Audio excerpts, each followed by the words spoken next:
Jumpa lagi di Ribu TV. Ya, ini adalah Tecno Spark 10 Series. Ini adalah keluarga smartphone terjangkau terbaru dari Tecno yang resmi hadir di pasar Indonesia. Keluarga ini terdiri dari Tecno Spark 10 dan Tecno Spark 10 Pro. Nah, di video ini kali ini kita akan kupas tuntas yang Tecno Spark 10 Pro ya. Yang satu ini hadir dengan tagline memori raksasa, kamera glowing. Ya, smartphone ini menawarkan kapasitas RAM dan storage yang bisa dikatakan besar untuk harganya yang di bawah 2,5 juta rupiah. Spesifikasi kameranya juga menarik karena kamera utamanya 50 megapiksel, kamera selfie-nya 32 megapiksel. Tapi bukan cuma itu aja yang diandalkan oleh smartphone yang satu ini. Tecno juga membekali smartphone-nya dengan layar 90 Hz, OS Android 13, baterai 5000 mAh dengan 18 watt flash charge serta SoC Helio G88. Oke, mari kita mulai bedah yang satu ini.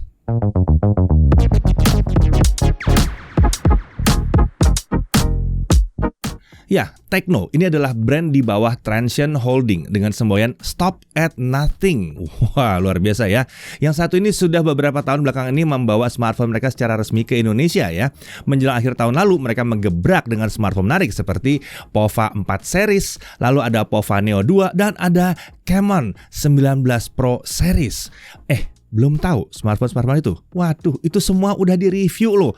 Mungkin kamu kelewat karena belum subscribe. Ayo di-subscribe dan dihidupin loncengnya biar nggak kelewatan review-review kami. Oke, sekarang mari kita langsung mulai aja pembahasan smartphone satu ini. Dan kita mulai dari paket penjualannya. Tentunya di dalamnya ada unitnya ya, unit smartphone-nya. Lalu ada chargernya, ada 18 watt chargernya. Kabel USB Type-C juga ada di sini. Lalu ada case masih di sini, case transparan ya. Kemudian screen protector tentu ada terpasang ke layar smartphone. Kemudian ada SIM tray ejector dan ada paket dokumen. Ini menarik ya, box paket penjualannya ini terlihat cukup ringkas, tapi di dalamnya isinya lengkap ya. Nah, untuk desain Tecno menyebut smartphone ini pas untuk spark your style karena penampilannya. Mereka menggunakan bodi belakang dengan tampilan yang diberi nama Hard Wearing Starry Glass yang pertama kali dihadirkan di lini Spark. Ini menghasilkan tampilan minimalis yang terkesan elegan. Permukaan sisi belakang ini juga terasa lembut saat disentuh serta tidak mudah kotor terkena bekas sidik jari.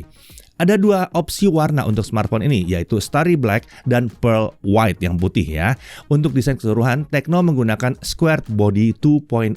Sesuai dengan namanya itu ya, bodi smartphone ini flat di depan dan di belakang dengan frame yang juga flat. Oh ya, untuk frame ini dari polikarbonat, tapi kokoh. Untuk dimensinya tinggi 168,4 mm, lebar 76,2 mm dan ketebalan 8,46 mm. Sementara untuk bobot ada di kisaran 205 gram. Jadi ini memang agak sedikit besar dan agak berat ya. Nah, sisi kanan kita bisa lihat ada tombol power sekaligus fingerprint scanner. Lalu ada tombol volume up and down. Di sisi atas ini kosong, bersih ya di sini. Di sisi kiri ada SIM tray non-hybrid. Jadi dia bisa dipasang 2 nano SIM plus 1 micro SD. Dan dia bisa pakai micro SD sampai dengan kapasitas 2 terabyte. Di sisi bawah ada audio jack, ada mikrofon, ada USB Type-C dan ada speaker. Untuk speaker ini memang cuma ada satu speaker aja di sini. Kualitasnya terbilang memadai untuk kelasnya, cukup baik lah ini ya. Sementara untuk volume suara yang dihasilkan juga mencukupi, bukan yang super lantang tapi masih terbilang pas. Dari depan kita lihat ini adalah layar 6,78 inci, lumayan besar ya. Ini adalah panel IPS, resolusinya Full HD+, 2460 x 1080 pixel, yang artinya pixel density-nya ada di 396 ppi. Tinggi nih ya. Refresh rate-nya sampai dengan 90 Hz. Saat setting refresh rate diatur ke auto switch di home screen dan app drawer, refresh rate-nya itu akan otomatis naik ke 90 Hz saat ada aktivitas. Saat didiamkan beberapa saat, refresh rate-nya akan turun ke 60 Hz. Nah, refresh rate 90 Hz ini juga bisa dirasakan di beberapa app seperti Google Play Store dan Gmail. Tapi ada juga aplikasi yang tidak bisa memanfaatkan refresh rate 90 Hz, termasuk Chrome, app AI Gallery bawaan, dan beberapa aplikasi lainnya. Untuk touch sampling rate, dia sampai dengan 270 Hz. Untuk brightness layar, klaim Tecno dia bisa mencapai 580 nit. Saat kami coba di dalam ruangan, brightness-nya bisa mencapai 500 nits. Seharusnya sih kalau di luar ruangan bisa sedikit lebih terang ya.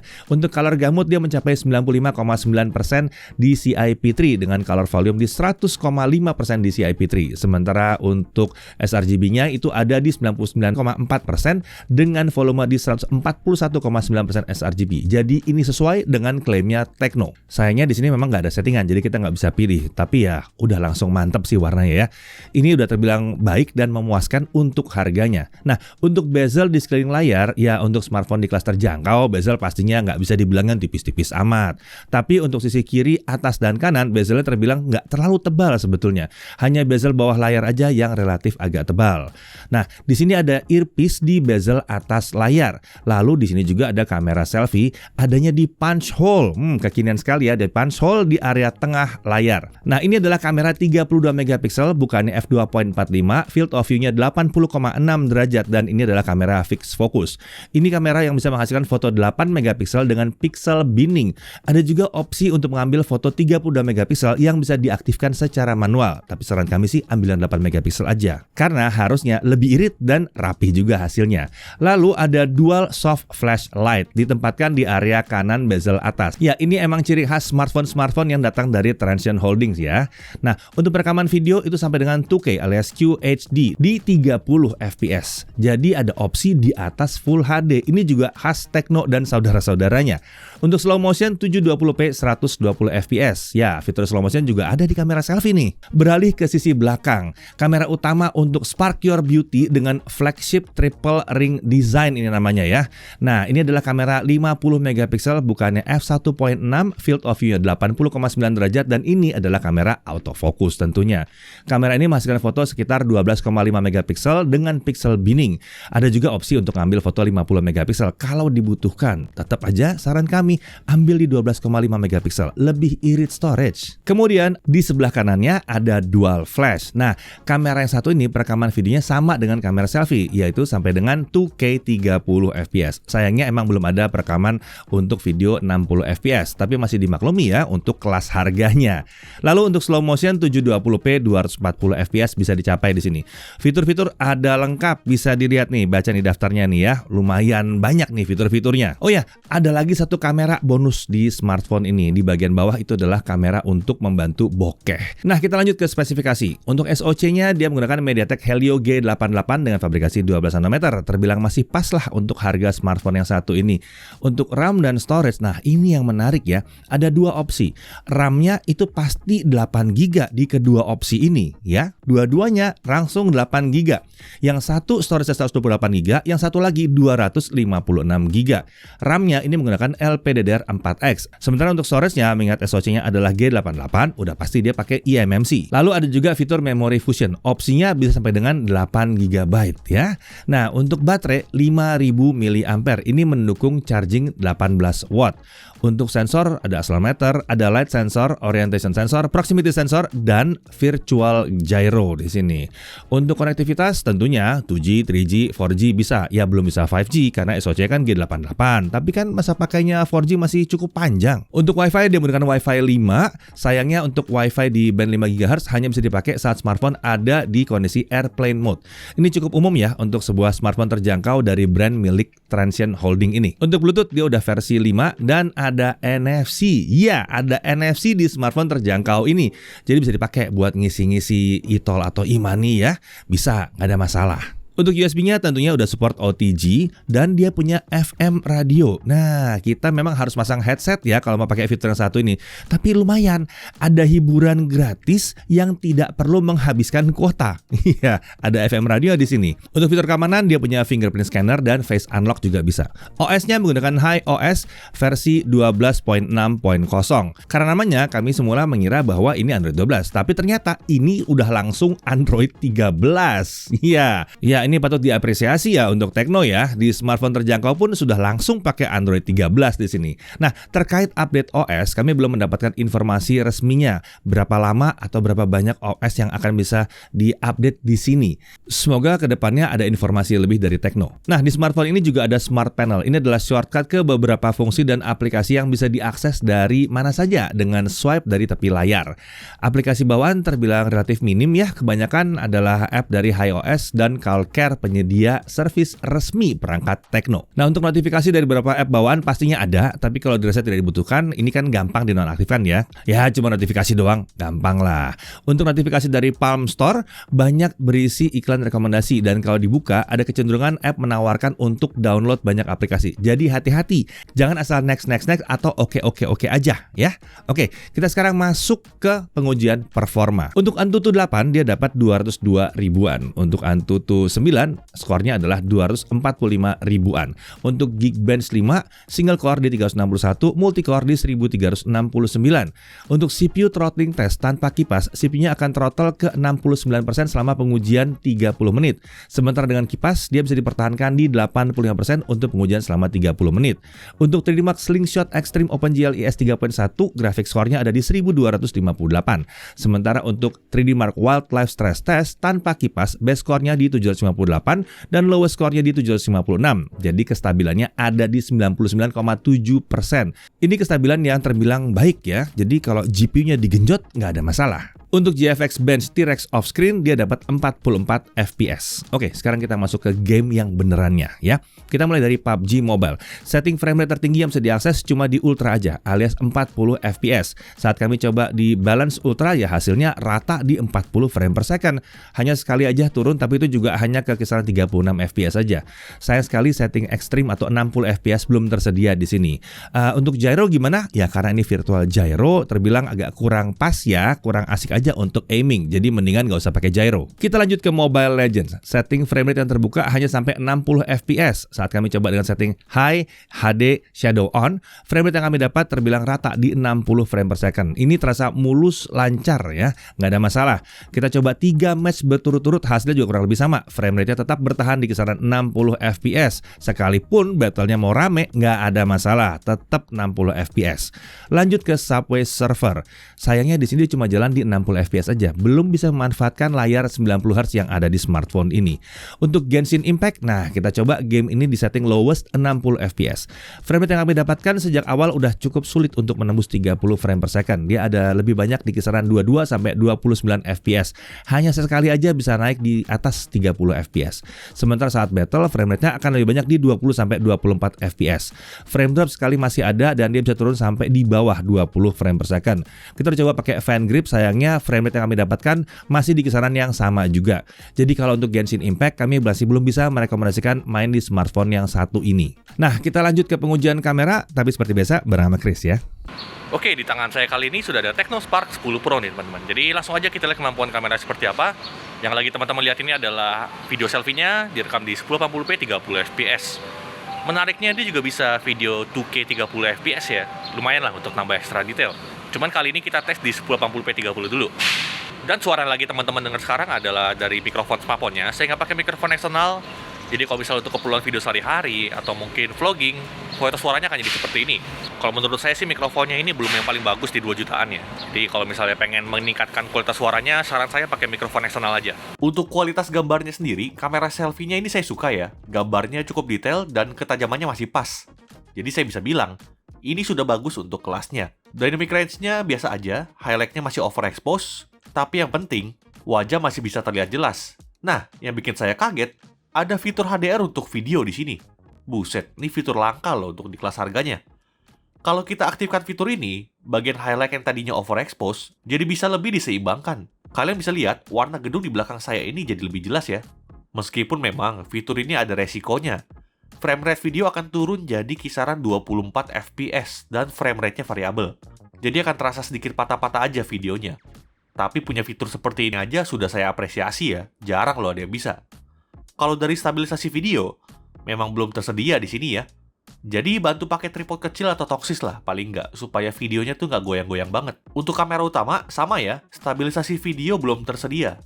Jadi jangan bingung kalau videonya terasa goyang saat dibawa jalan. Untuk kualitas gambarnya sendiri sudah cukup baik. Dari segi ketajamannya agak berlebihan dikit sih, tapi ini hal yang umum ditemukan di smartphone terjangkau masa kini. Jadi video agak sedikit terasa kasar aja, ketajamannya tuh kurang natural. Dynamic range secara default sudah lumayan, tapi kita bisa tingkatkan lagi dengan fitur HDR videonya. Yang perlu dicatat, video juga akan frame drop ya, dan warna jadi agak berubah dikit nih. Saat low light, nggak disangka-sangka kamera selfie-nya ini terbilang cukup baik ya. masih sangat bisa diandalkan, gambar masih cukup terang, dan hebatnya lumayan bersih dari noise. Tapi yang perlu diingat, frame rate videonya ternyata turun ya kalau low light. Kamera selfie-nya ini turun ke kisaran 24 fps, jadi wajar kalau nggak semulus saat cahaya ideal. Untuk kamera utamanya, terbilang lumayan juga. Gambar masih cukup terang, tapi sayangnya frame drop-nya lebih terasa di sini.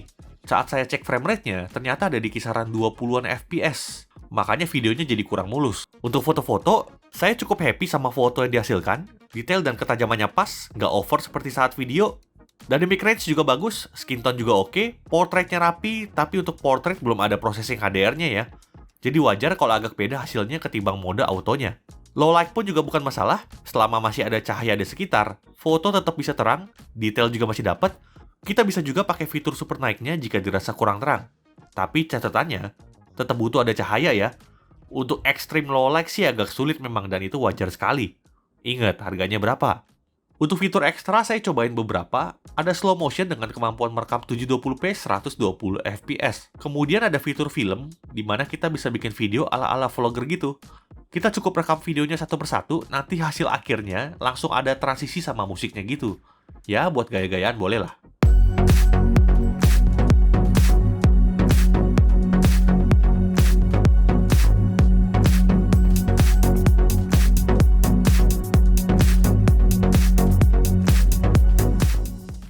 Overall, saya bisa bilang kemampuan kameranya terhitung baik untuk harga yang ditawarkan. Catatan pentingnya cuma dua sih. Yang pertama, dia belum ada ultrawide, dan kedua, belum ada stabilizer untuk perekaman videonya.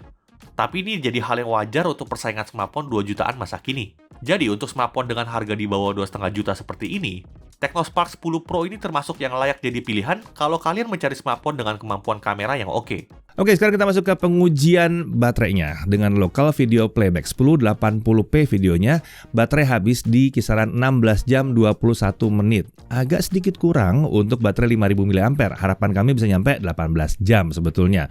Nah, untuk streaming YouTube 1080p 30 fps non HDR, baterai berkurang 4% selama pengujian 30 menit. Sementara itu main TikTok selama 30 menit baterainya berkurang sekitar 5%. Nah, untuk chargingnya dari 1 sampai 50% dia butuh waktu 41 menit. Sementara untuk sampai full, dia butuh waktu 1 jam 43 menit. Memang nggak bisa dibilang kencang, tapi untuk charger 18 watt dan baterai 5000 mAh, ya masih lumayan oke lah. Nah, sekarang mari kita lihat untuk Netflix. Dia udah langsung Widevine L1 dan sudah dukung streaming Full HD di sini ya. Untuk YouTube, dia mendukung streaming sampai dengan 1440p 60 fps, tapi tentunya tanpa HDR. Saat kami coba streaming video di 1440p 60 fps, terkadang video masih agak patah-patah, belum benar-benar mulus lancar. Jadi sebaiknya setting streamnya itu maksimal di 1080p 60 fps aja supaya bisa menikmati videonya dengan nyaman tanpa gangguan. Oke, untuk haptic feedback, getarannya terasa cukup kuat tapi rasanya masih agak panjang ya getarannya ya, kurang akurat aja. Ya kalau kalian bisa style-style dan merasa pas, bisa aja dipakai. Kalau untuk Wi-Fi sharing tentunya ada, dan ini bisa diaktifkan lewat menu personal hotspot, jadi nggak ada masalah. Nah, untuk harganya berdasarkan informasi resmi dari Tecno, harga smartphone ini untuk yang 8128 adalah 2.099.000 dan untuk yang 8256 adalah 2.399.000. Khusus untuk 600 pembeli pertama di Shopee ada voucher Rp50.000 untuk setiap pembelian smartphone ini. Ini berlaku dari 28 Maret sampai dengan 25 April 2023. Ya, smartphone ini juga bisa didapatkan dengan Shopee Pay Later ya, 0% untuk installment 6 bulan. Kalau tertarik bisa langsung cek toko resmi Tecno Indonesia Shopee. Link ada di deskripsi video ini. Langsung cek ke deskripsi ya. Nah, selain si Tecno Spark 10 Pro, tentunya ada juga Spark 10 ya. Smartphone ini diposisikan untuk kelas entry level dengan harga di Rp1.699.000. RAM-nya 4GB dan storage-nya 128GB. Masih gede juga storage-nya ya.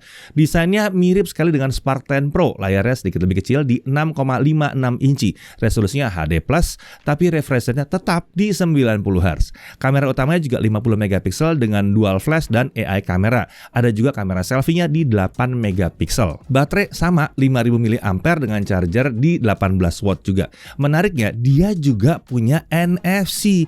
Ini termasuk salah satu smartphone resmi termurah yang punya NFC yang dijual di Indonesia secara resmi ya.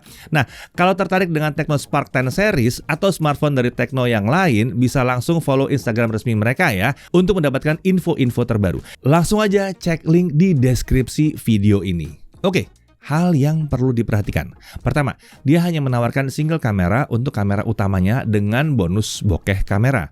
Lalu kemudian refresh rate 90Hz-nya belum benar-benar bisa dirasakan di game ya, tapi kalau di aplikasi lain bisa. Untuk storage dia pakai eMMC, ya ini akan membuat loading game yang besar itu akan terasa sedikit lebih lambat ketimbang yang pakai UFS, tapi udah cukup oke untuk kelas harganya. Untuk mikrofonnya dia juga cuma single ya, kualitasnya juga terbilang biasa aja di sini. Daya tahan baterainya juga kami berharap sedikit lebih baik ya, walaupun ya nggak buruk-buruk parah juga sih. Nah kemudian untuk gyronya ini ada tapi bukan hardware based gyro. Kemudian bobotnya ini juga agak berat ya karena ada di atas 200 gram. Dari sisi kelebihannya, RAM dan storage-nya ini besar, bahkan ada opsi storage 256 GB dengan harga yang terbilang menarik di sini ya. Dia juga sudah menggunakan punch hole untuk kamera selfie. Ada audio jack 3,5 mm dan ada fitur FM radio juga di sini. Kualitas layarnya terbilang baik ini untuk kelasnya ya. Refresh rate-nya juga sudah bisa mencapai 90Hz. Dia menawarkan video recording di resolusi di atas Full HD. Ya, ini agak langka nih ya. Lalu dia punya flash untuk kamera selfie-nya. Ada NFC-nya pula di sini. SIM tray-nya non-hybrid. Micro SD yang dipasang juga bisa nyampe 2 TB. Lalu dia langsung pakai Android 13. Paket penjualannya juga lengkap. Mungkin cuma nggak ada headset aja di sini. Performa terbilang masih mencukupi di kelas harganya, masih bisa untuk main-main game online e-sport seperti PUBG Mobile, Mobile Legends, dan yang lainnya ya. Di kelas harganya, Tecno Spark 10 Pro ini adalah smartphone yang menarik, khususnya yang varian storage-nya besar, yang 256 GB. Jadi, kalau yang kalian cari adalah smartphone dengan harga yang terbilang terjangkau, tapi maunya storage-nya besar, dan kameranya cukup mumpuni, ya kalian bisa lirik nih si Tecno Spark 10 Pro. Saya Didi Irfan, Jaga TV TV.